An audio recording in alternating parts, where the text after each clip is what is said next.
Телеканал «Якутия-24» продолжает вещание в прямом эфире. С вами Влад Давыдов и программа «Итоги дня».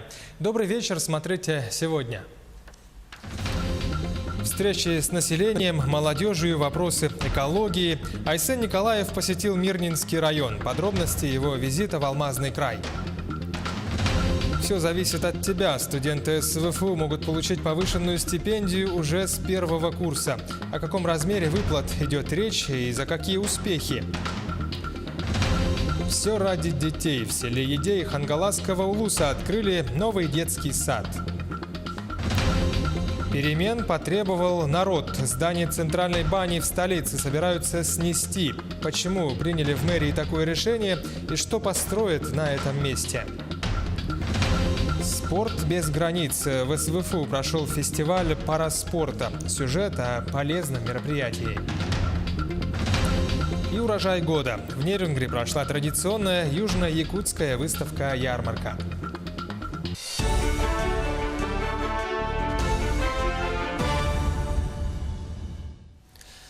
Руководитель региона Айсен Николаев сегодня работал в Мирнинском районе. В поселке Арылах он посетил птицетоварную ферму совхоза новой компании «Алроса». Там он с работниками обсудил вопросы развития сельского хозяйства. Ферма занимается скотоводством и заготовкой кормов, имеет филиалы в селах Тасюрях и Сюльдюкар. На ферме 1843 головы крупного рогатого скота, 307 лошадей, 72 тысячи птиц. Ну а в поселке Алмазный Айсен Николаев принял участие в открытии начала строительства здания средней школы номер 4. Позже руководитель региона встретился с коллективом социальных работников открытого центра реабилитации для несовершеннолетних «Харысхал». Новое здание рассчитано на 30 стационарных мест. Там светлые просторные комнаты, классы для занятий, оснащенные всем необходимым оборудованием для качественной реабилитации детей. Как отметил Айсен Николаев, работники фонда вносят огромный вклад в работу с социальным сиротством. Кроме того, сегодня в Мирнинском районе Айсен Николаев обследовал состояние дамб реки Ирелях. Как доложил первый вице-президент, исполнительный директор «Алроса» Игорь Соболев, компания восстановила дамбы на реке Ирелях, которые были размыты вследствие паводка, возникшего из-за аномально сильных осадков. Восстановление и укрепление дамб позволило исключить водоприток в русло Иреляха. Кроме того, планируется проведение работ по увеличению пропускной способности русла реки с тем, чтобы в будущем избежать повторения ситуации, даже в случае подобных катастрофических осадков, доложил Игорь Соболев. Сейчас уже ситуация стабильная. Компания «Алроса» восстановила все дамбы, которые есть на дражном полигоне по Иреляху. Хочу отметить, что вот уже в районе 6-й, 7-й дамбы состояние воды вот в Иреляхе, которое было наиболее сильно загрязненное, уже нормальное, хорошее. Определенная замутненность есть в районе 2-й дамбы, но мы уверены, что буквально вот день-два, и там тоже все нормализуется. Сейчас в среднем вот по загрязненность по взвешенными веществами по реке Вилюй тоже идет на спад. Во многих местах она уже ниже даже той, которая бывает по весне во время паводка. И даже в месте самого сильного загрязнения, которое сейчас находится вот как раз в районах Верхневилюйска, Вилюйска, она уже раз в 6 ниже, чем была вот на момент начала прорыва дамб. В Министерстве экологии, природопользования и лесного хозяйства республики отметили, что в реке Ирелях ниже драк в районе 2-й дамбы сохраняется средняя замутненность взвешенными веществами природного происхождения, мелкими частичками глины, торфа, песка и ила, которые должны рассеяться в ближайшие 3-4 дня. Управление Роспотребнадзора по Якутии и Республиканский информационно-аналитический центр экологического мониторинга продолжают ежедневно проводить лабораторные исследования и анализы проб воды. Сообщается, что население районов, расположенных в бассейне реки Вилюй, обеспечиваются чистой питьевой водой. Также в Мирном Айсен Николаев встретился с профессорско-преподавательским составом открытой сегодня кафедры «Нефтегазовое дело» Мирнинского политехнического института СВФУ. Как отметил руководитель региона, политехническое образование очень важно, так как в скором времени Западная Якутия станет центром нефтегазодобычи всей России. Ну а каким будет будущее? Насущные проблемы и взгляд на вектор развития молодежной политики. Эти и другие вопросы Айсен Николаев уже обсудил с молодежью Мирнинского района. Были затронуты темы развития IT-индустрии, цены на бензины, многие другие актуальные вопросы. У молодого поколения сменился уже ценностный ориентир при выборе места проживания. Раньше мы всегда руководствовались чем? Есть там работа, есть заработная плата, значит, туда едем. Так? Нет там условий, ничего страшного, бытовых. Так? Мы главное, что получаем хорошую заработную плату. Это вот как раз модель, которая была у нас при Советском Союзе. Сегодня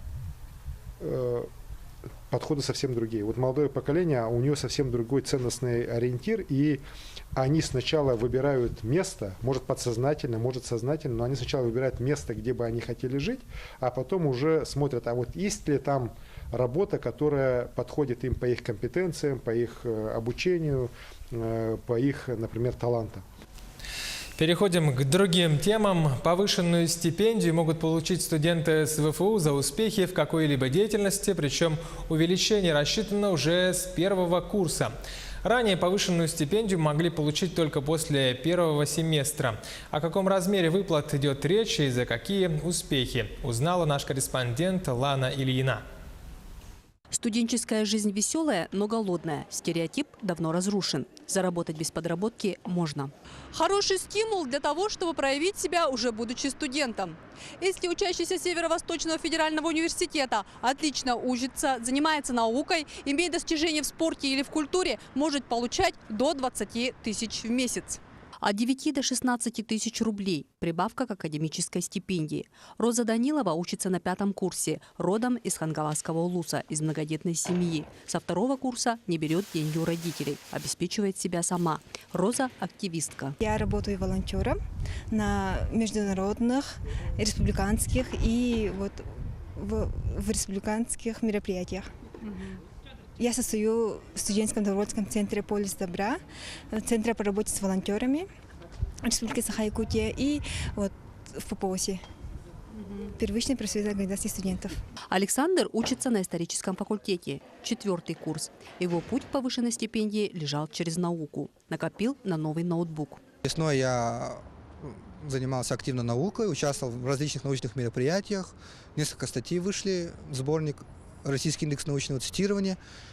Ну и, соответственно, пройдя отбор на уровне университета, я начал получать повышенную стипендию. Раньше повышенную стипендию получали со 2-го курса. С этого года требования упростили. Любой из этих видов стипендий, кроме учебы, да, студенты могут рассчитывать прямо с 1-го курса, после сдачи первого именно семестра экзаменов.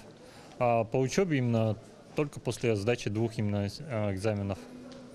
2 семестров по окончанию можно именно подавать на повышенную стипендию по учебе. В Северо-Восточном федеральном университете повышенную стипендию получает 600 человек. Студенты признают, зарабатывать благодаря хорошим оценкам, занятиям спортом, научной деятельности гораздо лучше, чем пропускать лекции ради бесконечных подработок. Лана Ильина, Джулустан Накентьев, Якутск. В Якутии продолжается досрочное голосование. На сегодня уже проголосовали 1612 человек в 18 районах республики. Как сообщили в ЦИК региона, в основном досрочно голосуют жители самых отдаленных уголков. Это оленеводы, золотодобытчики, рыбаки. Чтобы добраться до избирателя, используется как наземный, так и авиационный транспорт. Напомним, стартовало досрочное голосование 19 августа. Всего за это время до единого дня голосования должны проголосовать больше 4000 человек в 27 районах Якутии. Ну а как прошло голосование избирателей, находящихся в отдаленных и труднодоступных участках в Аймеконском улусе, в репортаже Светланы Поцелуевой. В Аймеконском районе возможность проголосовать досрочно предоставляется оленеводам и коневодам, работникам старательских артелей и метеорологам, то есть тем, кто непрерывно трудится на отдаленных участках. Я свой выбор сделал. Следует отметить, что среди старателей довольно много иногородних. Конечно, хотел бы проголосовать. Болеет душа за родной край. Члены комиссии объясняют избирателям с пропиской в другом регионе статьи закона о выборах. Нужно отметить высокую активность. Организация руководства очень хорошо нам помогла. На сегодня мы находимся на участке Бадран. В 7 утра мы начали голосование. Как рассказала нам председатель территориальной участковой комиссии Инга Зеленкова, в Аймяконском районе проходят досрочные выборы главы Республики Саха-Якутия, представительного органа депутатов Илтумен Республики Саха-Якутия и досрочные выборы главы поселка Куснера. В районе на 3 сентября на труднодоступных и отдаленных участках проголосовало 174 человека. Досрочное голосование продлится до 8 сентября. В целом, Аймяконская территориальная избирательная комиссия и участковые избирательные комиссии к единому дню голосования готовы. До дня голосования осталось совсем немного. Светлана Поцелуева, Артур Старостин, Аймяконский район.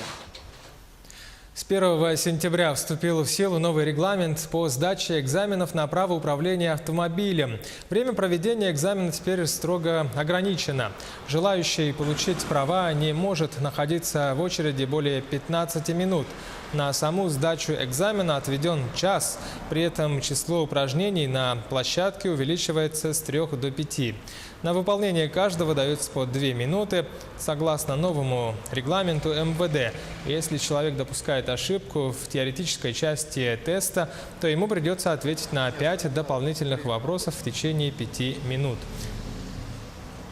Сейчас реклама, буквально 1 минута. Оставайтесь с нами и смотрите во второй части программы «Итоги дня».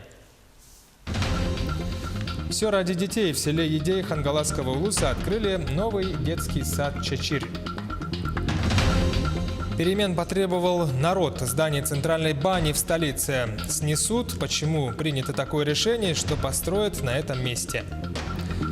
Спорт без границ. В СВФУ прошел фестиваль параспорта. Сюжет об этом полезном мероприятии. Урожай года. В Нейрюнгере прошла традиционная южно-якутская выставка-ярмарка.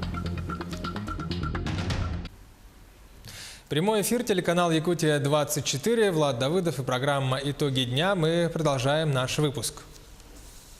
Некоторые банки начали выдавать ипотеку на покупку деревянного дома. Чтобы простимулировать спрос на такое жилье, принято решение в пилотном режиме начать субсидировать кредиты на них. Льгота компенсирует 5% от банковской ставки, то есть фактическая ставка должна составить 10-12%. Воспользоваться ею могут покупатели домов заводского производства. Первые кредиты только начинают выдавать. Здание центральной бани по улице Чернышевского, 8 в столице собираются снести. Почему мэрия приняла такое решение, что построят на этом месте, выяснил Дмитрий Тымыров. Ни веников, ни тазиков. 12 лет назад здание главной городской парной признали аварийным. Заброшено с 2015 года. И с этого момента, оно пустует. Основные проблемы по разрушению и так далее начались в конце 2017 года. Более такое яркое обрушение происходит в этом году. Бывшее здание пустующей городской бани стало объектом сбора молодежи. Из-за этого здесь 2 раза происходили пожары. По словам руководства Центрального округа, они каждый раз латают окна и двери, но хулиганы как-то пробираются вовнутрь, этим самым подвергая себя опасности. Из-за заброшенной бани в управе Центрального округа десятки жалоб от населения. Люди требовали кардинальных мер, их услышали. Было принято решение в этом году до конца года произвести снос. Оператором назначен муниципальное предприятие «Жилкомсервис», которое сегодня готовит смету на снос этого здания. До конца мы должны определиться, чтобы обременения были сняты по данному участку. И я думаю, что в скором времени мы приступим к сносу данного объекта. Что появится на участке после сноса бани, жители близлежащих домов предполагают. Если это здание хотят сносить, то что-нибудь другое, не баню. Какое-нибудь такое как учреждение, которое стоит сбоку, там тихо, мирно, не шумят, не галдят, никого нет. Но не жилой дом, это точно. Почему? Хватает, мне кажется, жилых домов. А здесь, если построить жилой дом, я не знаю, где у них будет. Рядом с дорогой тоже небезопасно, мне кажется. Если снесут это здание, бывшую баню, я бы хотел увидеть на этом месте новую современную баню. Строили новую баню, хорошую баню, потому что людям негде мыться, надо все-таки гигиену соблюдать какую-то. Баню пускай строят новую.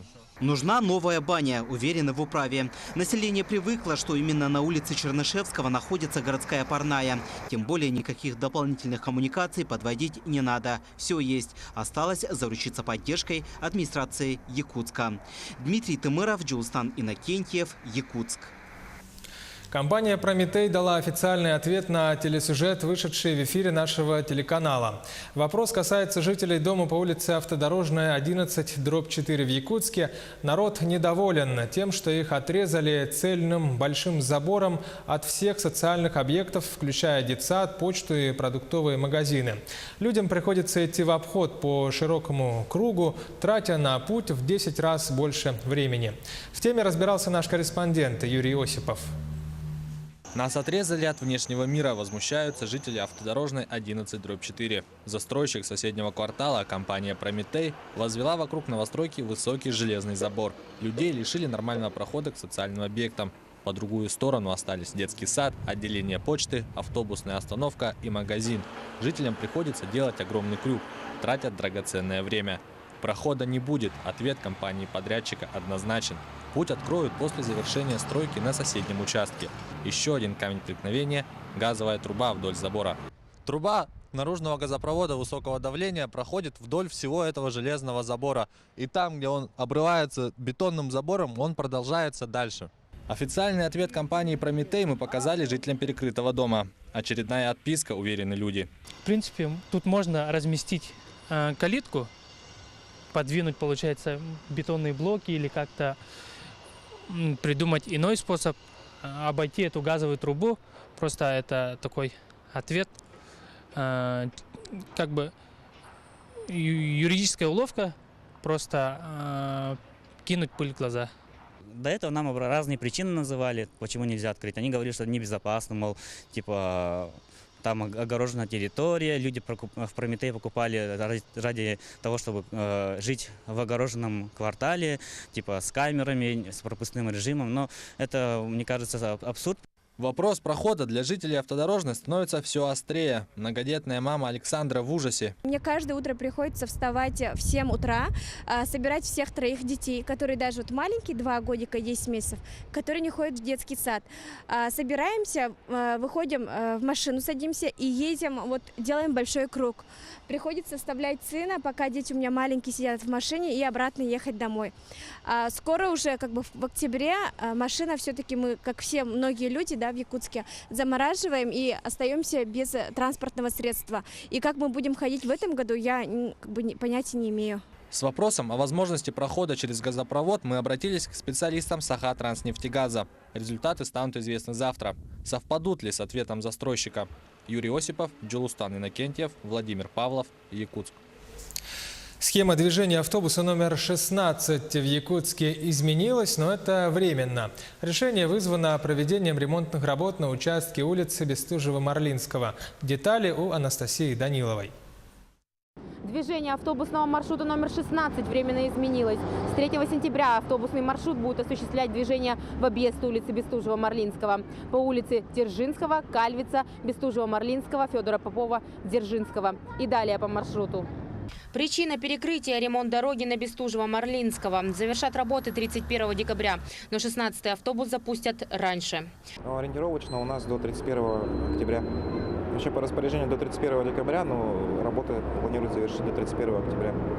После проведения асфальтирования дорога частично будет открыта, и данный маршрут будет осуществлять движение по старой схеме. Проезд закрыт только для маршрутных автобусов. Водители и пешеходы не особо рады временным изменениям. Ну, это 100 раз лучше было бы, потому что народ по этой дороге привык, хоть бы его помаленьку ремонтировали или как-то нам удобства давали, чтобы проехать туда. А сейчас по этому маршруту ездят легковушки, грузовики, а нам запрещено, пассажирский транспорт запрещает. Но они нам ругают, что почему другие машины ездят, а мы не ездим по этому маршруту. Охота было, чтобы побыстрее с ремонтом закончили до вот этой Бестужева-Марлинского, и чтобы он уже нормально ходил по маршруту. Нормально. Предоставляет неудобства, может, какие-нибудь? Ну, допустим? чуть-чуть. Вот до сюда ездить, только уже садный мост. Мне на конечку колонии надо. На конечку колонии, и вот Да. сейчас из-за маршрута не получается, да? Да. Мы пешком до школы номер 10 ходим. Так что мы автобусами пока не пользуемся.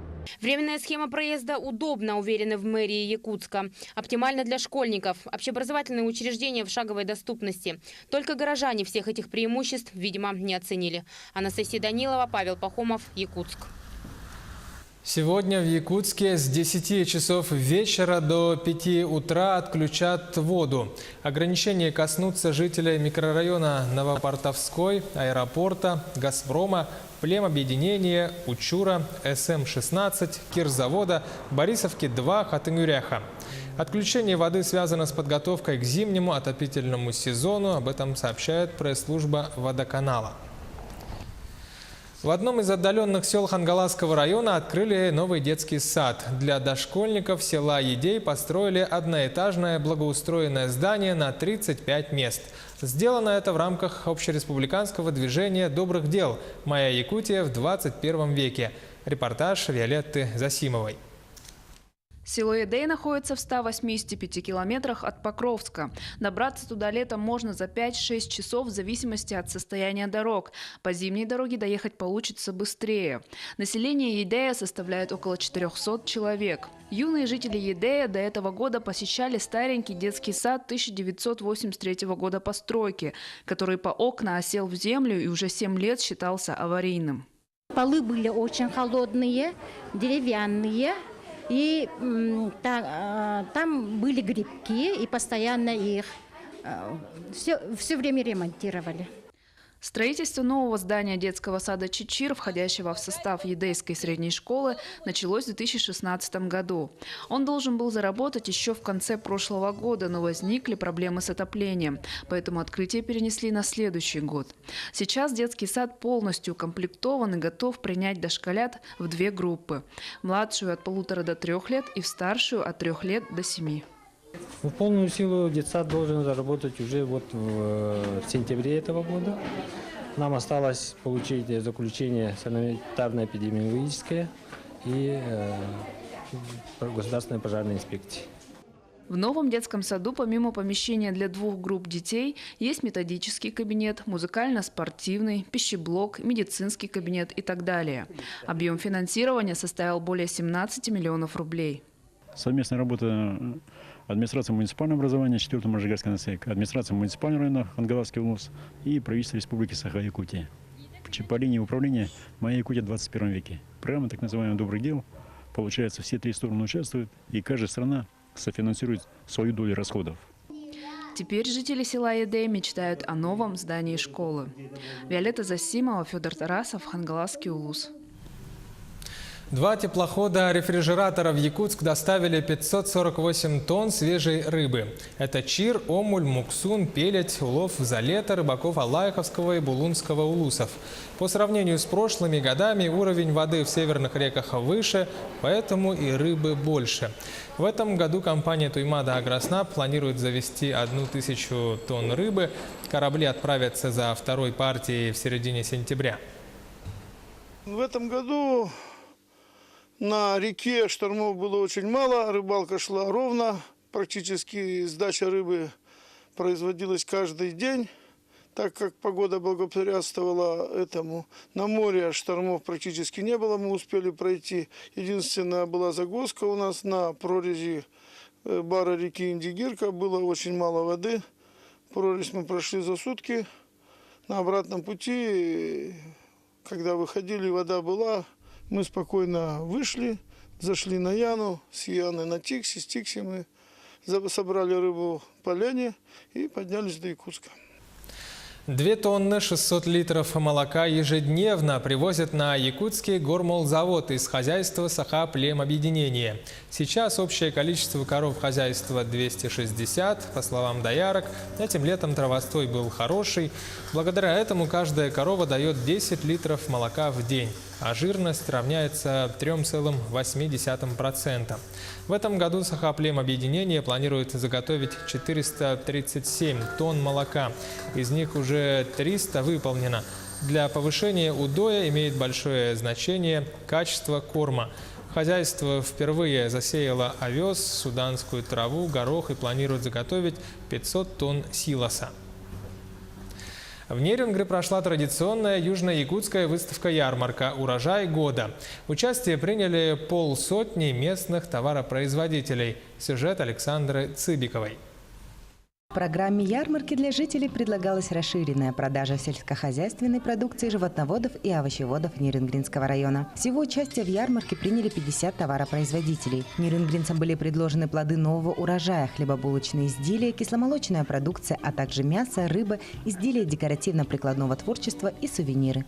Мы участвуем, сейчас скажу вам, с 98-го года мы первый раз вышли на ярмарки. Брали первое место, брали, начиная с 3-го. В этом году я взяла гран-при в поселке Чульман, самое высшее место. У нас продукция разная, начиная куры, утки, индоутки, поросятки, маленькие ребятки. Огород у меня большой, теплицы, огурцы. Вот, пожалуйста, со своей теплички. Лучок, грядочки, петрушечка, закруточки наши тоже с нашего огорода. Морковочка, редисочка. Ну, короче, все витамины.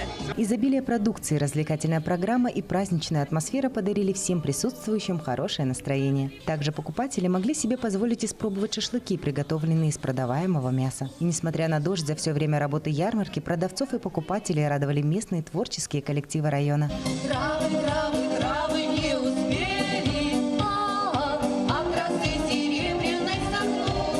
Ветеринарная служба Нерюнгринского района приняла все меры контроля и профилактики, чтобы жители и гости Нерюнгри смогли приобрести качественную, экологически чистую продукцию местных товаропроизводителей. Александра Цыбикова, Сергей Козюра, Нерюнгри. В СВФУ провели фестиваль параспорта. Известные спортсмены выступили там со знакомительной лекцией о паралимпийских видах спорта. Кроме того, организовали ряд других интересных этапов. Сюжет Кристины Якуповой.